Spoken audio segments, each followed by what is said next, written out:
Karachi press club کے باہر پاک سرزمین پارٹی کا احتجاجی دھرنا آج 5ویں روز بھی جاری ہے۔ گزشتہ رات سندھ حکومت کی جانب سے مذاکرات کیے گئے، تاہم پاک سرزمین پارٹی کے رہنماؤں نے یہ موقف اختیار کیا کہ جب تک شہر میں عملی طور پر بہتری کے لیے انتظامات نہیں ہو جاتے تب تک دھرنا جاری رہے گا۔ اس موقع پر ذرائع ابلاغ عامہ کے نمائندوں سے گفتگو کرتے ہوئے پاک سرزمین پارٹی کے صدر انیس قائم خانی کا کہنا تھا، حکومت تو حرکت میں آئی ہے، یہاں آنے سے حکومت کا حرکت میں نہیں ہے۔ حکومت جو ہے وہ پریکٹیکلی اقدامات کرے، روڈیں بنائے، کراچی والوں کو پانی دے، سندھ کے مسئلے حل کرے۔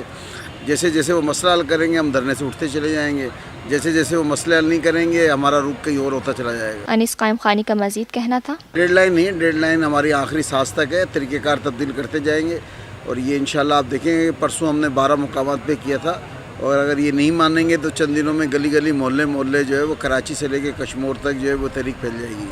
Lotus Lake Towers, a groundbreaking endeavor by Lotus Properties.